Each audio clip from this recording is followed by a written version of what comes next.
स्वागत है आपका स्कूल राज थ्योरी में।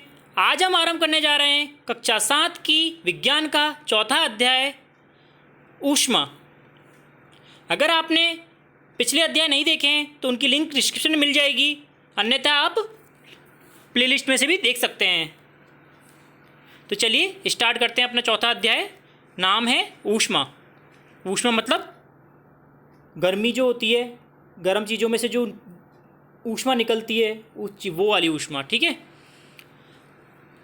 अध्याय 3 में हम पढ़ चुके हैं कि ऊनी वस्त्र जांतव रेशों से बनाए जाते हैं। जांतव रेशे जो जंतुओं द्वारा, ठीक है, बने जो रेशे होते हैं जांतव रेशे होते हैं। आप ये भी जानते हैं कि सूती वस्त्र पादप रेशों से बनाए जाते हैं। पादप रेशे कौन से होते हैं? जो पौधों से प्राप्त होते हैं। हम शीतकाल में ऊनी वस्त्र पहनते हैं जो हमें गर्म रखते हैं। जो हम सर्दियों में ऊनी वस्त्र पहनते हैं वो हमें क्या रखते हैं? गर्म रखते हैं। जब मौसम गर्म होता है तब हम हल्के रंग के सूती वस्त्र पहनना पसंद करते हैं। जब मौसम गर्मी का होता है तो हम कैसे पहनते हैं? हल्के रंग के वस्त्र पहनते हैं। ठीक है। ये हमें क्या करते हैं? ठंडा अनुभव करवाते हैं। आप ये भी जानते हैं कि विशेष ऋतु के लिए विशेष प्रकार के वस्त्रों को ही क्यों उपयुक्त होते हैं। हम सभी जानते हैं कि गर्मियों में हम कैसे वस्त्र पहनते हैं? हल्के रंग के पहनते हैं थोड़े, और सर्दियों में कैसे पहनते हैं? पूरी भांति पहनते हैं। ठीक है। शीतकाल में आप घर के अंदर ठंड का अनुभव करते हैं। यदि आप बाहर धूप में आ जाएं तो गर्मी का अनुभव करते हैं। ग्रीष्मकाल में आप गर्मी का अनुभव घर के अंदर करते हैं। ठीक है। हम ये कैसे जान पाते हैं कि कोई वस्तु गर्म है या ठंडी? ठीक है। हम कैसे पता लगा सकते हैं कि वस्तु कितनी गर्म है अथवा कितनी ठंडी है? इसी प्रकार की चीज़ें हम इस अध्याय में पढ़ेंगे। ठीक है। तो स्टार्ट करते हैं। गर्म या ठंडा, गर्म तथा ठंडा। अपने दैनिक जीवन में हम अनेक वस्तुओं के संपर्क में आते हैं। इनमें से कुछ गर्म और कुछ ठंडी होती हैं। जैसे चाय गर्म होती है, बर्फ ठंडी होती है। ठीक है। सारणी 4.1 में सामान्य वस्तुओं की सूची दी गई है। हम देखते हैं अभी सूची को। उनमें इस सूची में कुछ और नाम भी हमें जोड़ने हैं। इन वस्तुओं को गर्म या ठंडी के रूप में चिन्हित कीजिए। जैसे कि आइसक्रीम क्या है? ठंडी है। चाय के प्याले में रखी चम्मच कैसी होगी? गर्म होगी, तो इधर टिक आ जाएगा। फल का रस ठंडा शीतल होता है। तलने के लिए उपयुक्त किसी भी बर्तन की हत्ती गर्म होती है। ठीक है। और अन्य वस्तु भी आप जोड़ के देखिएगा। ठीक है। हम देखते हैं कि कुछ ठंडी है जबकि कुछ गर्म है। आप ये भी जानते हैं कि कुछ वस्तुएं दूसरी वस्तुओं की अपेक्षा ज़्यादा गर्म होती है जबकि कुछ वस्तुएं दूसरों की अपेक्षा में अधिक ठंडी होती है। आपको परामर्श दिया गया था कि बहुत अधिक गर्म वस्तुओं को न छुएं। मोमबत्ती की ज्वाला अथवा स्टोव को छूते समय सतर्क रहें क्योंकि वे ज़्यादा गर्म होते हैं। हमें बचाव के लिए उनसे दूर रहना चाहिए। हम कैसे जान पाते हैं कि कोई वस्तु दूसरी वस्तु की अपेक्षा कितनी अधिक गर्म है? ठीक है। प्रायः हम इसका पता वस्तुओं के स्पर्श से लगाते हैं। जैसे हम घर में करते हैं, वस्तु को छूकर देखते हैं कितनी गर्म है या कितनी ठंडी है। परंतु क्या हमारी स्पर्श इंद्रियां विश्वसनीय हैं? आइए ज्ञात करते हैं। हम स्पर्श इंद्रियां कौन सी होती है? जैसे कि जो हमें इंद्रियां पता लगवाती है किसी बर्तन को छूने पे कि वह ठंडा है अथवा गर्म है। क्रियाकलाप 4.1 देखते हैं। 3 भागों में पानी का ताप का अनुभव करना है हमें। 3 बड़े मग लिए अथवा कटोरी कुछ भी ले सकते हैं। ABC नाम अंकित कर दीजिए। मग ए में ठंडा पानी भरिए और मग बी में गर्म पानी लीजिए। कुछ ठंडा कुछ गर्म पानी मिलाकर मग सी में डाल दीजिए। अब तीनों में हमें हाथ को डालना है बारी बारी से। ठीक है। मग ए में बाएं हाथ को डालें और मग बी में दाएं हाथ को। दोनों हाथों को 2-3 मिनट तक डुबो कर रखिए। अब दोनों को हाथों में सी में डुबोइए। आप कैसा अनुभव करते हैं? ठीक है। बूझों की सुलझन ये दर्शाती है कि नीचे करने में कोई वस्तु गर्म है या ठंडी है। हमारी स्पर्श इंद्रियां पर विश्वास नहीं कर सकते। ये हमें कभी भी धोखा दे सकती हैं। तब हम कैसे ज्ञात कर सकते हैं कि कोई वस्तु वास्तव में कितनी गर्म है? या किसी वस्तु की ऊष्मता की किसी विश्वसनीय माप उसके ताप से की जाती है। ताप मापने के लिए उपयोग की जाने वाली युक्ति ताप मापी कहते हैं। जिससे हम ताप को मापते हैं उसे क्या कहते हैं? थर्मामीटर या तापमापी कहते हैं। ये क्या होती है? विश्वसनीय माप है। ठीक है, आगे देखते हैं तापमापन। क्या आपने कोई तापमापी देखा है? याद कीजिए, जब हम आपके परिवार में किसी को भी बुखार चढ़ता है तो टेम्परेचर मापने के लिए थर्मामीटर का यूज़ में लिया जाता है। वो भी क्या होता है? तापमापी होता है। जिस तापमापी को अपने शरीर पर ताप से नापते हैं वे डॉक्टरी थर्मामीटर कहते हैं। किसी थर्मामीटर को अपने हाथ में पकड़िए तथा ध्यानपूर्वक परीक्षण कीजिए क्या होता है। यदि आपके पास थर्मामीटर नहीं है तो अपने मित्र के साथ सम्मिलित हो जाइए। डॉक्टरी थर्मामीटर चित्र 4.2 में दर्शाया गया है। ठीक है, डॉक्टरी थर्मामीटर एक लंबी, बारीक तथा एक समान व्यास की कांच की नली में होती है। इसके एक सिरे में बल्ब होता है, बल्ब में पारा भरा होता है। बल्ब के बाहर नली में पारे की एक पतली चमकदार धारी दिखाई देती है। यदि पारे की यह धारी आपको न दिखाई दे तो थर्मामीटर को थोड़ा घुमाइए जब तक कि आपको धारी दिखाई न दे। थर्मामीटर पर आपको ताप मापने की एक मापक्रम स्केल भी दिखाई देगा। उपयोग किए जाने माप क्रम में सेल्सियस स्केल है, जिसे हम डिग्री सेल्सियस के रूप में दर्शाते हैं। ठीक है, इसमें आगे क्या होता है? पारा भरा हुआ होता है और ये अपना सेल्सियस में स्केल है जो हमें ज्ञात करवाती है कि कितने डिग्री सेल्सियस तापमान है। ठीक है, डॉक्टरी थर्मामीटर हम 35 डिग्री सेल्सियस से 42 डिग्री सेल्सियस तक की नाप सकते हैं। डॉक्टरी थर्मामीटर से हम कितने तक नाप सकते हैं? 35 डिग्री से लेकर 42 डिग्री तक। 4.2 क्या कहता है? क्रियाकलाप देखते हैं। थर्मामीटर से ताप मापना है। आइए ये सीखिए थर्मामीटर को कैसे पढ़ा चढ़ता है। सबसे पहले इसके किन्हीं दो क्रमागत एक के बाद एक बड़े चिन्हों द्वारा निरूपित ताप के अंतर को नोट कीजिए। इन दोनों चिन्हों के बीच भाग की संख्या छोटे चिन्ह द्वारा दर्शाए गए को नोट कीजिए। मान लीजिए कि दो बड़े चिन्हों के बीच में 1 डिग्री का अंतर है तथा इन चिन्हों के बीच 5 भाग हैं।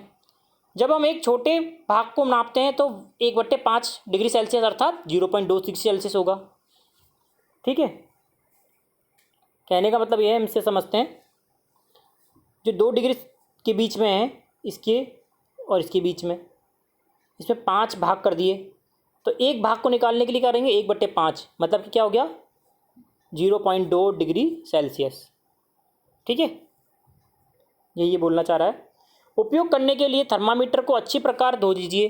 धोने के पश्चात किसी पूतिरोधी या फिर रोगाणुरोधक घोल में उपयोग करना सुरक्षित रहेगा। अब आप इसे अपने हाथ में कसकर पकड़िए, कुछ झटके दीजिए। झटके देने से पारे का तल नीचे आ जाएगा। सुनिश्चित कीजिए कि यह 35 डिग्री से नीचे आ जाए। अब थर्मामीटर के बल्ब को अपनी जीभ के नीचे रखिए। 1 मिनट पश्चात थर्मामीटर को बाहर निकाल लीजिए और अपना पाठ्यांक नोट कीजिए। यह आपके शरीर के ताप को दर्शाएगा। ताप सदैव इसके मात्रक डिग्री सेल्सियस के साथ ही व्यक्त करना होता है। सामान्य शरीर का तापमान कितना होता है? 37 डिग्री सेल्सियस होता है। ध्यान दीजिए कि ताप को इसके मात्रक के साथ ही व्यक्त किया जाए। आइए पहली को विश्वास दिलाएं कि उसके साथ कोई समस्या नहीं है। पहली के शरीर का तापमान कितना था? 37 डिग्री था, तो वह ठीक है। क्रियाकलाप 4.3 क्या कहता है? डॉक्टरी थर्मामीटर की सहायता से अपने कुछ मित्रों के शरीर का ताप लीजिए और उसकी सारणी बनाइए। डॉक्टरी थर्मामीटर पढ़ने की आवश्यक सावधानियाँ। थर्मामीटर का उपयोग से पहले, उपयोग के पश्चात धोना चाहिए। धोने के लिए किसी पूतिरोधी क्या होता है? एंटीसेप्टिक घोल होता है, उसका अच्छी तरह प्रयोग करना चाहिए। सुनिश्चित कीजिए कि उपयोग से पहले पारे का तल 37 डिग्री से नीचे हो। थर्मामीटर को पढ़ते समय पारे का तल दृष्टि रेखा की सीधी में होना चाहिए। ठीक है, थर्मामीटर को सावधानीपूर्वक उपयोग किया जाना चाहिए। किसी कठोर वस्तु से टकराने से ये टूट सकता है। थर्मामीटर का उपयोग करते समय इसके बल्ब से नहीं पकड़ना चाहिए, पीछे से पकड़ना चाहिए, जैसे कि इस दृश्य में दिखाया गया है। फिर आप हमारे प्रत्येक विद्यार्थी की सारणी बनानी है और अपने दोस्तों के नाम लिखने और उनका ताप भी नापना है। क्या प्रत्येक विद्यार्थी का ताप 37 डिग्री है, ये भी सुनिश्चित करें। यह आवश्यक नहीं कि प्रत्येक व्यक्ति का सामान्य ताप 37 डिग्री हो।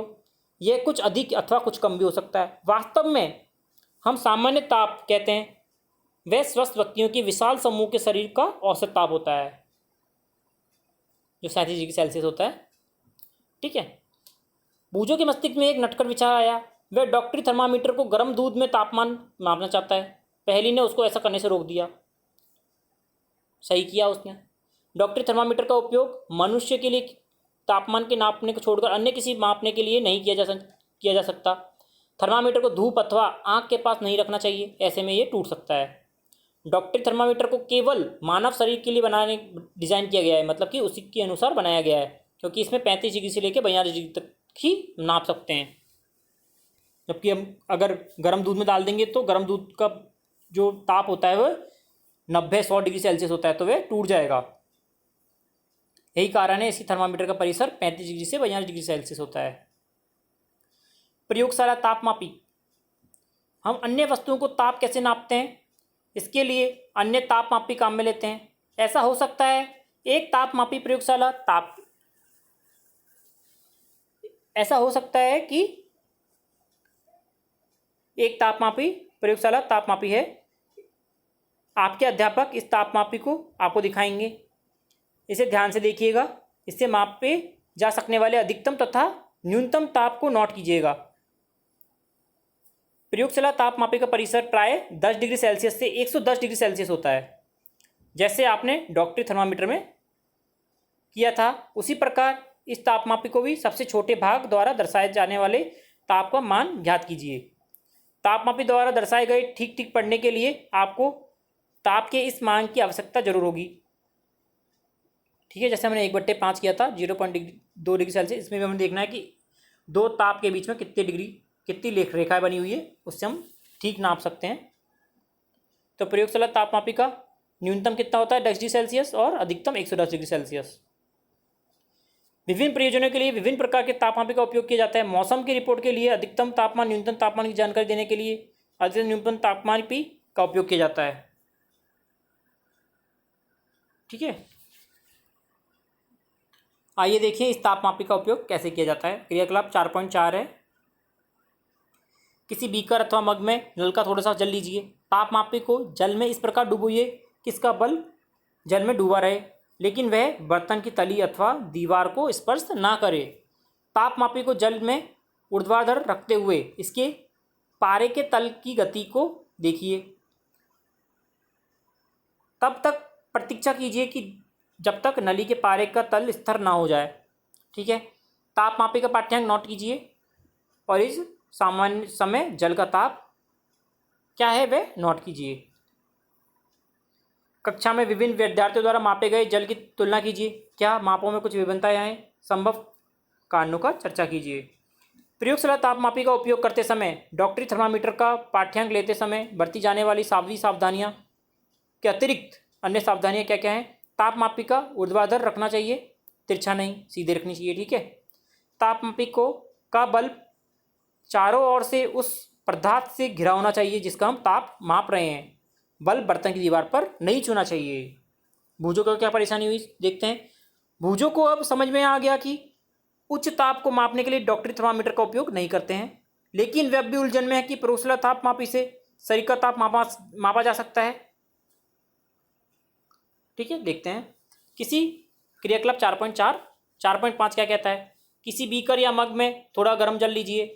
तापमापी के बल्ब को जल में डुबोइए। पारे के तल के स्थिर होने पर प्रतीक्षा कीजिए। जब पारे का तल स्थिर हो जाए तब ताप नोट कीजिए। जब तापमापी को जल से बाहर निकालेंगे तो ध्यानपूर्वक देखेंगे कि क्या होता है। क्या आप देख सकते हैं कि जैसे ही तापमापी को जल से बाहर निकाला पारे के तल गिरने लगता है। इसका अर्थ है कि इसकी प्रयोगशाला तापमापी द्वारा ताप का पाठ्यांक कभी नोट करना चाहिए जब बल्ब जल या वस्तु में रखा गया हो। स्मरण कीजिए, शरीर का ताप मापते समय हमने पाठ्यांक नोट करते समय थर्मामीटर को मुंह से बाहर निकालना पड़ा था। क्या तब आप प्रयोगशाला तापमापी को अपने शरीर के ताप मापने के लिए उपयोग कर सकते हैं? जी नहीं। स्पष्ट है कि प्रयोगशाला तापमापी का प्रयोजन के लिए सुविधाजनक नहीं है। डॉक्टरी थर्मामीटर को मुंह से बाहर निकाल लेने पर पारे का तल नीचे ऊपर क्यों नहीं होता? किसी डॉक्टरी थर्मामीटर का फिर से परीक्षण कीजिए। क्या बल्ब के पास कोई विभिन्न किंक दिखते हैं? जैसे कि दिखता है, ये ऐसा होता है, ये अपने उसे रोकता है एकदम से पारे को गिरने से। ठीक है, विभिन्न का क्या लाभ है? ये पारे के तल को अपने आप नीचे आने से रोकता है। ठीक है, बूझो ये जानने के लिए उत्सुक है कि तापमापी का बल्ब किसी वस्तु के संपर्क में आता है तो पारे के तल में परिवर्तित क्यों हो जाता है? तापमापी के प्रयोग के विषय में अनेक चिंताएं हैं। पारा एक विषाक्त पदार्थ है। यदि तापमापी टूट जाता है तो इसका निपटान अत्यंत कठिन है। आजकल अंकीय तापमापी उपलब्ध हैं, डिजिटल थर्मामीटर बोलते हैं जिन्हें पारे का उपयोग नहीं होता। ऊष्मा का स्थानांतरण। ठीक है, संभवतः हमने देखा होगा किसी बर्तन को जल ज्वाला पर रखते हैं तो वह तप्त हो जाता है। इसका कारण क्या है? ऊष्मा ज्वाला से बर्तन की ओर चली गई। क्या मतलब कि ऊष्मा का स्थानांतरण हो गया, ज्वाला से बर्तन गर्म हो गया, स्थानांतरण हो गया। ठीक है, आगे देखते हैं। जब बर्तन को ज्वाला से हटा लेते हैं तब धीरे धीरे ठंडा होने लगता है। ठीक है, यह ठंडा क्यों हो जाता है? ऊष्मा बर्तन से परिवेश की ओर स्थानांतरित हो जाती है। मतलब पहले ऊष्मा ज्वाला से ऊष्मा किस में स्थानांतरित हुई? बर्तन में स्थानांतरित हुई। बर्तन को हम नीचे रख देंगे तो ठंडा हो जाएगा। क्यों हो जाएगा? क्योंकि बर्तन से ऊष्मा कहाँ स्थानांतरित हो गई? जमीन में स्थानांतरित हो गई। इस प्रकार से हम समझ सकते हैं कि दोनों स्थितियों में ऊष्मा गर्म वस्तु से ठंडी वस्तु की ओर प्रवाहित होती है। वास्तव में ऊष्मा सदैव गर्म वस्तु से अपेक्षाकृत ठंडी वस्तु की ओर प्रवाहित होती है।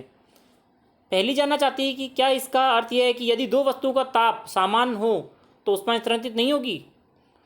नहीं होगी। ऊष्मा किस प्रकार स्थानांतरित होती है? आइए इसकी खोज करते हैं।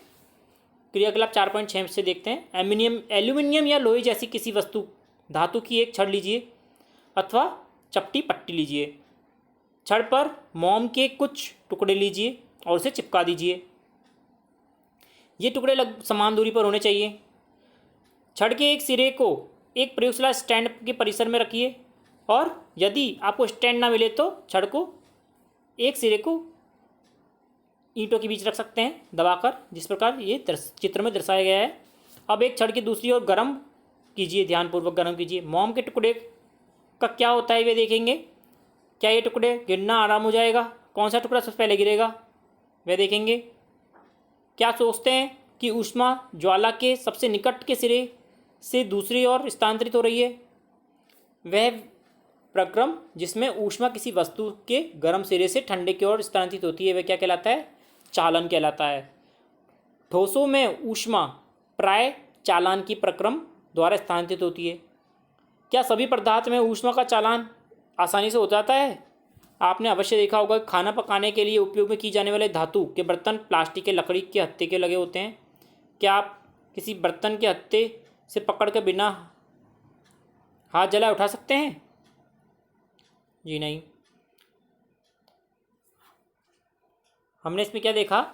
इस क्रियाकलाप में जो सबसे निकट वाला है वह सबसे पहले गिरेगा मोम, फिर उसके बाद में जैसे स्थानांतरित होती रहेगी ऊष्मा, गर्म यहाँ पे गर्म है, गर्म से ठंडे की ओर, इस प्रकार मोम पिघलता जाएगा और गिरता जाएगा। ठीक है, क्रियाकलाप 4.7 देखते हैं कि छोटे बर्तन या बीकर में गर्म पानी लीजिए। कुछ वस्तु जैसे कि इस्पात, स्टील की चम्मच, प्लास्टिक का स्केल या पेंसिल तथा विभाजनी डिवाइडर एकत्र कीजिए। इन सभी वस्तुओं के एक सिरे को गर्म पानी में डुबोइए। कुछ देर पश्चात दूसरे सिरे को छूकर देखिए। ठीक है, क्या होगी? वस्तु गर्म हो जाएगी। जो पदार्थ आपने हाथ अपने से होकर ऊष्मा को आसानी से जाने देती है उसे क्या कहते हैं? चालक कहते हैं। जैसे कि एल्यूमिनियम, लोहा, कॉपर। इसमें क्या होता है? एक सिरे को आप गर्म करेंगे, पूरा शरीर, पूरा उसका जो पूरा पदार्थ है वह गर्म हो जाएगा। मतलब दोनों सिरे आपस में धीरे धीरे स्थानांतरित होकर गर्म हो जाएंगे। जो पदार्थ ऊष्मा को आसानी से जाने नहीं देते वह क्या कहलाते हैं? कुचालक कहलाते हैं। जैसे कि प्लास्टिक हो गई, लकड़ी हो गई।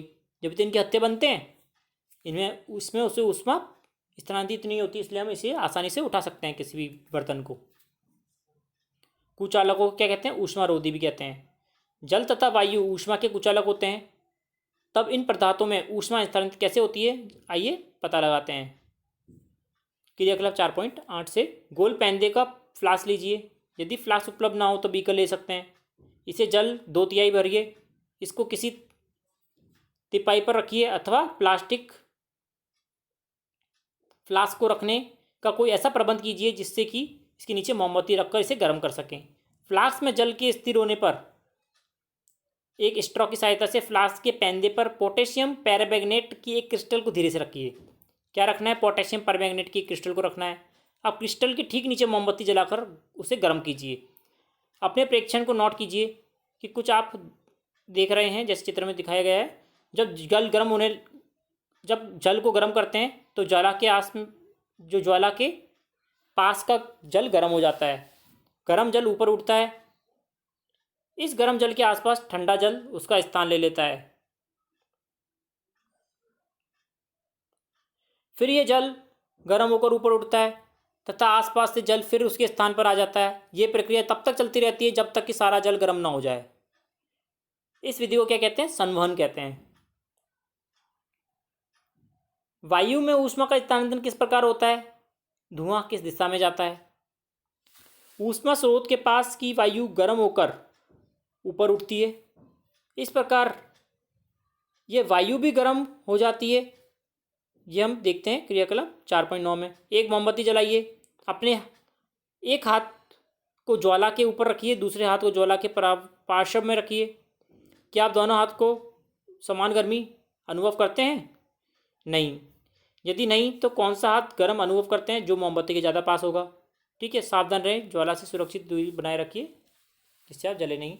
ध्यान दीजिए कि ऊपर की ओर वायु संवहन द्वारा गर्म होता है, इसलिए ज्वाला ऊपर की ओर, ऊपर का हाथ गर्मी अनुभव करता है। तथापि पार्श्व की वायु संवहन द्वारा गर्म नहीं होती, इसलिए कि यह वायु ऊपर की ओर वायु जैसे गर्म नहीं लगती है। ठीक है, ऊपर की ओर होती है। इसलिए जैसे कि हम देख रहे हैं कि समुद्र समीर है, इसमें भी यूं ही उठता है, वायु गर्म से ठंडे की ओर जाती है। देखो जैसे ये क्या हो गया, गर्म से ठंडे की ओर जा रही है, ठंडे से गर्म की ओर आ रही है। ठीक है,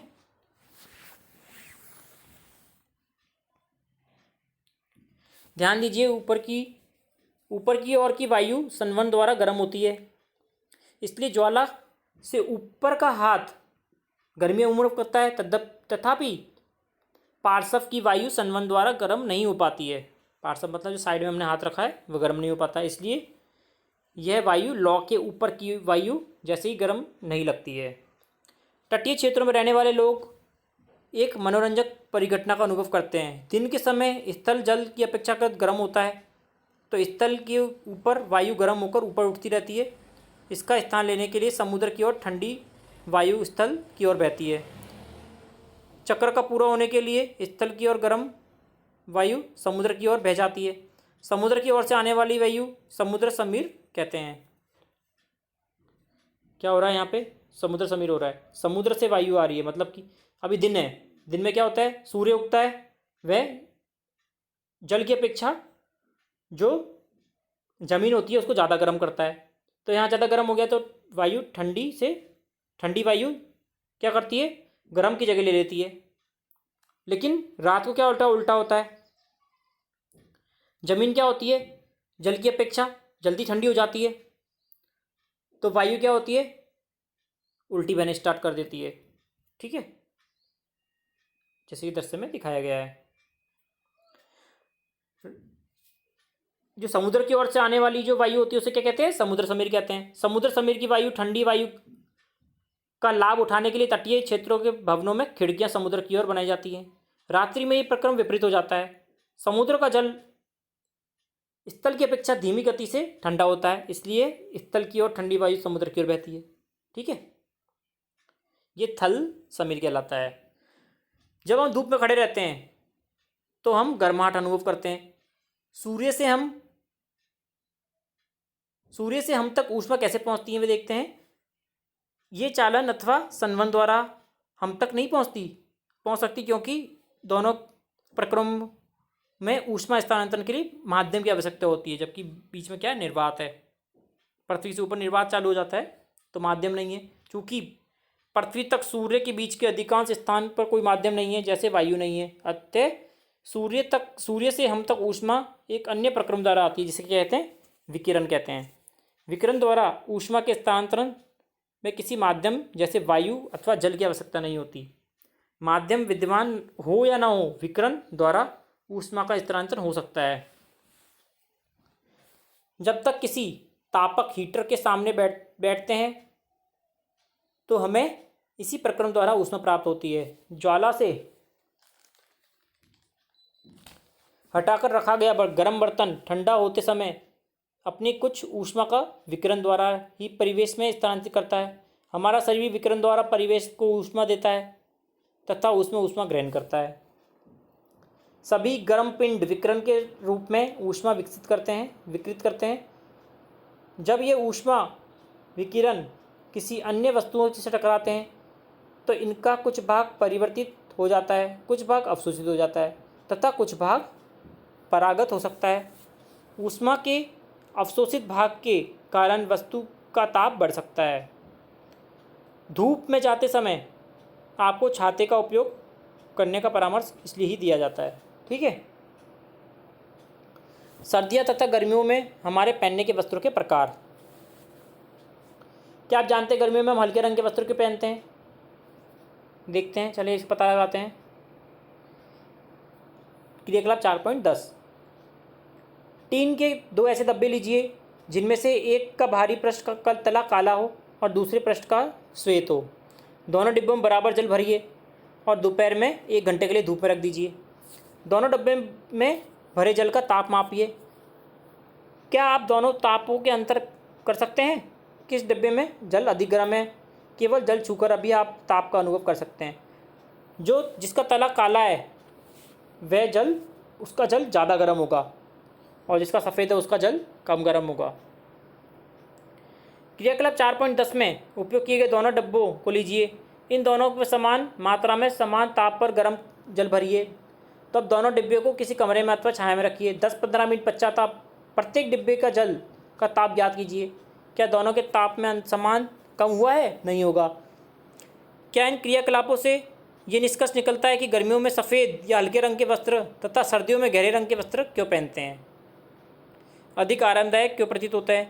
गहरे रंग के पृष्ठ अपेक्षाकृत अधिक ऊष्मा अवशोषित करते हैं, इसलिए सर्दियों में गहरे रंग के वस्त्र पहनना चाहिए और गर्मियों में हल्के रंग के कपड़े ऊष्मीय विकिरणों को अधिकांश भाग में परिवर्तित कर देते हैं, इसलिए गर्मियों में हमें हल्के रंग के वस्त्र पहनने चाहिए। हम अपने घर में ठंडा या गर्म रखने के लिए कोयला या लकड़ी जैसे ईंधन अथवा विद्युत का उपयोग करते हैं। क्या ऐसे भवन बनवाना संभव है जिन पर बाहर का गर्म या सर्दी का कोई प्रभाव न पड़े? भवन की बाहरी दीवार को यदि ऐसा बनाया जाए जिसके बीच में वायु की एक परत बंद हो जाए तो संभव किया जा सकता है। ऐसा करने की विधि है भवन निर्माण में खोखली ईंटों का उपयोग करना, जो कि आजकल उपलब्ध हैं। देखते हैं, सर्दियों में ऊनी वस्त्र हमें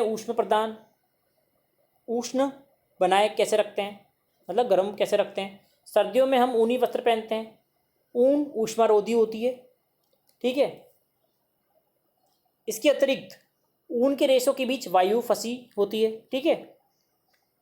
ये वायु हमारे शरीर की ऊष्मा को ठंडे परिवेश की ओर विकृत होने में से रोकती है, अतः उष्णता का अनुभव करवाती है। मान लीजिए सर्दियों में आपको एक मोटे कंबल अथवा एक के ऊपर एक 2 पतले कंबल में से किसी एक का चुनाव करना हो तो आप किसे चुनेंगे?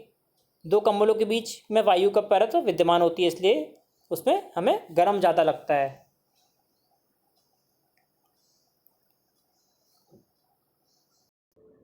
आइए अब हम प्रश्नोत्तर देख लेते हैं।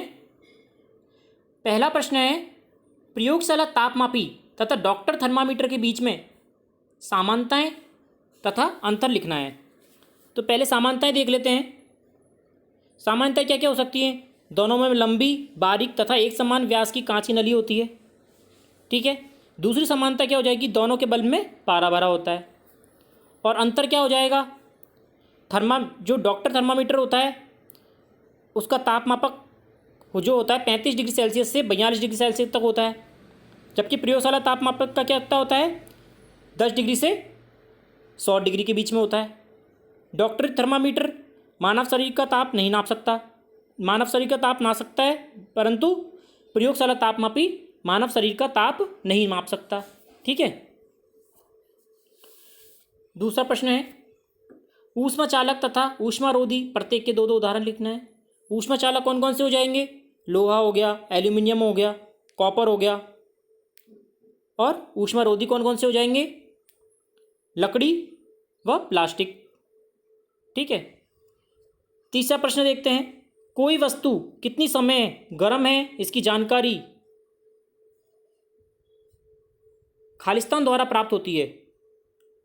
तो क्या आ जाएगा, ताप द्वारा प्राप्त होती है। कोई वस्तु कितनी गर्म है किसके द्वारा प्राप्त होगी, ताप के द्वारा प्राप्त होगी। तो पहले का क्या आ जाएगा, ताप। दूसरा देखते हैं, उबलते हुए पानी का ताप तापमापी से नहीं मापा जा सकता। उबलते हुए पानी का ताप डॉक्टरी तापमापी से नहीं माप सकते। तो कितना, इसका क्या आ जाएगा, डॉक्टरी तापमापी। ठीक है। दूसरे का प्रश्न ये हो जाएगा।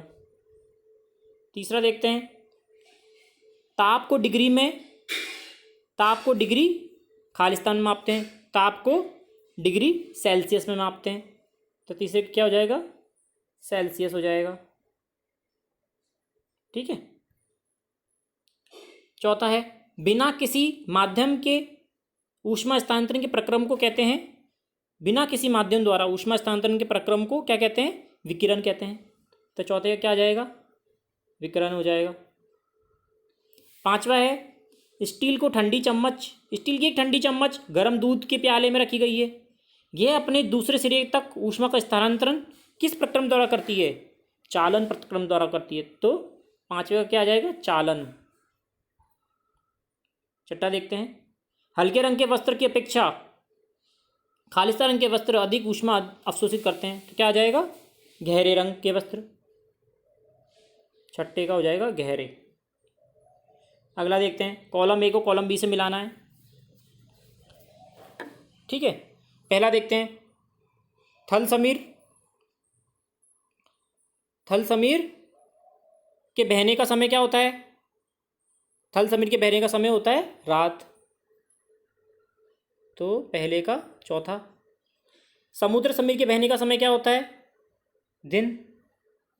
गहरे रंग के कपड़े कब पहनते हैं हम, गहरे रंग के कपड़े सर्दियों में और हल्के रंग के गर्मियों में। ठीक है। अगला देखते हैं, सर्दियों में एक मोटा वस्त्र पहनने की तुलना में उसी मोटाई के कई परतों द्वारा बना वस्त्र अधिक उष्णता प्रदान करता है। व्याख्या कीजिए, क्यों ऐसा क्यों करता है। हमें पता है कि सर्दी में एक मोटा वस्त्र पहनने की तुलना में उसी मोटाई की कई परतों से बना अधिक ऊष्मा प्रदान करता है, क्योंकि समान मोटाई के कई परतों के वस्त्रों में रेशों के बीच में वायु फंसी होती है। तो वायु क्या करती है, जो हमारे शरीर की ऊष्मा होती है वो बाहर जाने से रोकती है, अतः हमें उष्णता अधिक महसूस होती है। ठीक है।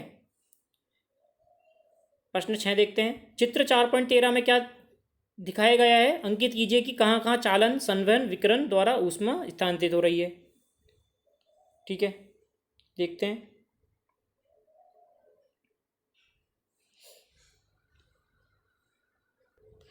देखिए बर्नर से जो डायरेक्ट पानी में जा रहा है, बर्नर से डायरेक्ट पानी में जो जा रहा है वह क्या हो जाएगी, वह तो हो जाएगी चालन। ठीक है। संवहन क्या हो जाएगी, जो पानी के अंदर ही है। ठीक है, वह संवहन हो जाएगी। और विकिरण बर्नर से जो बर्तन में जा रही है वह क्या हो जाएगी, विकिरण हो जाएगी। ठीक है। एक बार देख लेते हैं, चालन कहाँ होगी, बर्तन से पानी पे, संवहन पानी के अंदर, और विकिरण बर्नर से बर्तन में। अगला देखते हैं, गर्म जलवायु के स्थानों पर यह परामर्श दिया जाता है कि घर की बाहरी दीवारों पर श्वेत पेंट किया जाना चाहिए। हमें पता है कि गहरे रंग ऊष्मा को अधिक अवशोषित करते हैं, इसलिए सर्दियों में गहरे रंग के वस्त्र पहनते हैं। हल्के रंग के वस्त्र उष्णीय विकिरणों के अधिकांश भाग को परावर्तित कर देते हैं, इसलिए गर्मियों में हल्के रंग के वस्त्र पहने जाते हैं। इसी तर्क के अनुसार जो गर्म जलवायु वाले स्थान होते हैं उनके घरों के बाहरी दीवारों को श्वेत रंग से पेंट किया जाता है, ताकि जो भी ऊष्मा सूर्य से आ रही है वह अवशोषित ना हो, वह परिवर्तित हो जाए। 8वां प्रश्न देखते हैं। 30 डिग्री सेल्सियस के 1 लीटर जल को 50 डिग्री के 1 लीटर जल के साथ मिलाया जाए तो मिश्रण का ताप क्या होगा? मिश्रण का ताप 30 डिग्री तथा 50 डिग्री के बीच होगा। क्या उत्तर आ जाएगा इसका? घ। अगला प्रश्न देखते हैं। 40 डिग्री ताप के लोहे को किसी गोली की कटोरी में भरें और 40 डिग्री ताप के जल में डुबोएं तो इस प्रक्रिया में ऊष्मा क्या होगी?